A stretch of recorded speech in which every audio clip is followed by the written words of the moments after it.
India Australia semi-final మ్యాచ్లో బాగా మీరు గమనించినట్లయితే వాళ్ళు 30 నుంచి 40 రన్స్ షార్ట్ అయిపోయింది. ఎందుకంటే సరైన టైంలోన అమన్జోత్ కౌర్ అనమాట లిచ్ఫీల్డ్ వికెట్ తీసింది. అక్కడ మ్యాచ్ ఫస్ట్ టర్నింగ్ పాయింట్.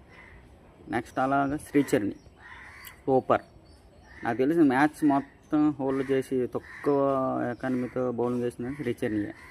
బాగా బౌలింగ్ వేసింది, 2 వికెట్లు తీసింది, హైలైట్.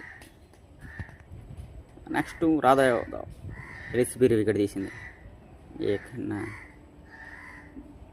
కొంచెం గేమ్లోకి వస్తే కొనాలి.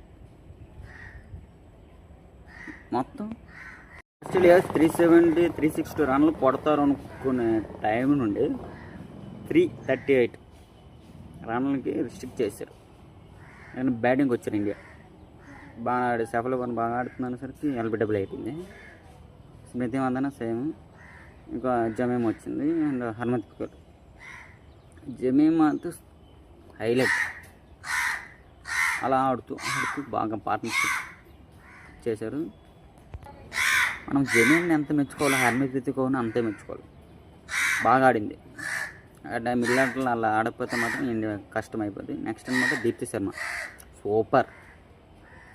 తర్వాత రిచా ఘోష్ వచ్చేసి ఇంకా దుమ్ము దులిపేసింది. ఇండియా మాత్రం చరిత్రలో నిలిచిపోయే మ్యాచ్ మాత్రం మన అందరికీ ఇచ్చింది.